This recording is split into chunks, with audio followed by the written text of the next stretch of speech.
Welcome back to A Single Explanation. Today I show you in crime drama horror film in 2000. A title is American Psycho. At the beginning of the movie we see that in 1987, the existence of rich New York speculation investor Patrick Bateman spins around feasting at popular cafes while saving up appearances for his life partner Evelyn and his circle of well-off and shallow partners, the vast majority of whom he abhors. Bateman depicts the material accessories of his way of life, including his morning exercise, beautification schedule, fashionable closet, and costly furnishings. He likewise talks about his music assortment by imitating phrases he's found in music audits. Underneath his social facade, he is enduring and wishes to cause his languishing over others. At a conference, Bateman and his partners parade their business cards in a presentation of shallow vanity. Irritated by the prevalence of his colleague Paul Allen's card, Bateman murders a vagrant and his canine. At a Christmas celebration, Bateman makes arrangements to eat with Allen, who botches Bateman for another associate. Bateman hates Allen for his more well-to-do way of life and his capacity to acquire bookings for Dorsia, a profoundly elite eatery that Bateman can't get into. Bateman maneuvers Allen toward returning alcoholic and draws him once again to his condo. While playing hip to be square, Bateman addresses Allen about the imaginative benefits of the melody, prior to continuing to kill him with a mirror-cleaned hatchet. In the wake of discarding the body, Bateman breaks into Allen's loft, where he leaves a fake message on Allen's replying mail saying that Allen has gone on a work excursion to London. Bateman is subsequently consulted with regards to the vanishing by private examiner Donald Kimball. Bateman takes two whores, whom he names Christy and Sabrina, to his loft and elucidates upon his assessments of the band Genesis. After they engage in sexual relations, Bateman brings out instruments he utilizes for substantial mischief. They later leave his condo beaten and bloodied. Bateman's associate Louis Carruthers uncovers another business card, helping Bateman to remember Allen's card. Bateman attempts to choke Louis in the bathroom of a costly eatery, yet Louis botches the endeavor for a lewd gesture and proclaims his affection for Bateman, who escapes in a frenzy. Subsequent to killing a model, Bateman welcomes his secretary Jean to supper, proposing that she meet him at his condo for drinks. Whenever Jean shows up, unbeknownst to her, Bateman holds a pneumatic nailer to the rear of her head while they talk. Whenever he gets a message from Evelyn on his replying mail, he requests that Jean leave. Kimball meets Bateman for lunch and lets him know he isn't under doubt in Allen's vanishing.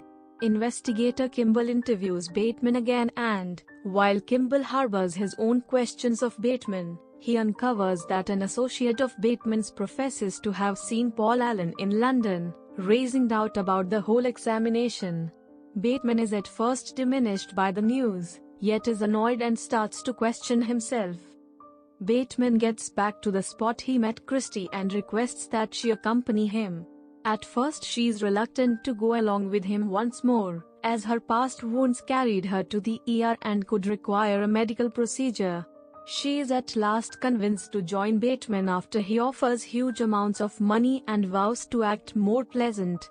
Bateman carries her to Allen's condo where he sedates his associate Elizabeth prior to engaging in sexual relations with her and Christy. After Bateman kills Elizabeth during the demonstration, Christy runs, finding various female cadavers as she looks for an exit. A stripped Bateman pursues her and drops a trimming tool on her as she escapes down a flight of stairs, killing her. Bateman severs his commitment with Evelyn. That evening, as he utilizes an ATM, he sees a feline and the ATM shows the text "Feed me a lost feline."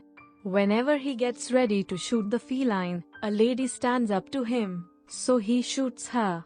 A police pursuit results, yet Bateman shoots and kills the police and explodes a squad car.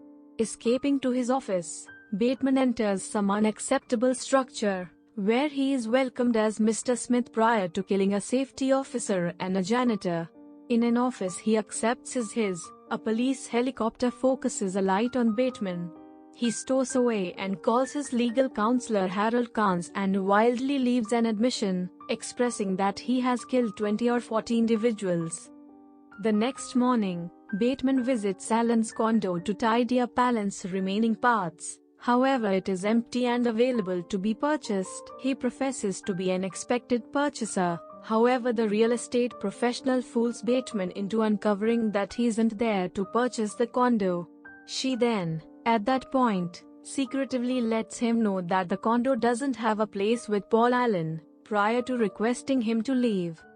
Investigator Kimball meets with Bateman for a third time frame.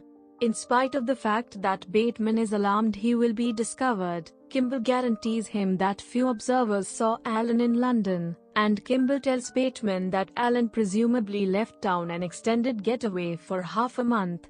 While Bateman goes to meet with his partners for lunch, an appalled Jean tracks down nitty-gritty drawings of homicide and mutilation in Bateman's office diary. Bateman sees Carnes at the cafe and notices the telephone message he left the earlier evening. Carnes watches Bateman for one more partner and ignores the telephone admission as a joke. Bateman frantically explains what his identity is and again admits the killings. However, Carnes reproaches it as inconceivable, as he has of late eaten with Allen in London. A befuddled and depleted Bateman gets back to his companions, where they momentarily muse on whether Ronald Reagan is an innocuous elderly person or a secret maniac, prior to talking about their supper reservations once more. Left with the likelihood that his violations won't ever be found, or that they were all non-existent, Bateman's voiceover portrayal uncovers his acknowledgement that he will get away from the discipline he subtly wants, and that there has been no therapy. This admission has amounted to nothing. And guys, how did you like the explanation of the American Psycho movie? We will definitely write in the comment section and share. Subscribe and like for such amazing videos, and see you in the next video. Thanks for watching. Folded hands, blue heart.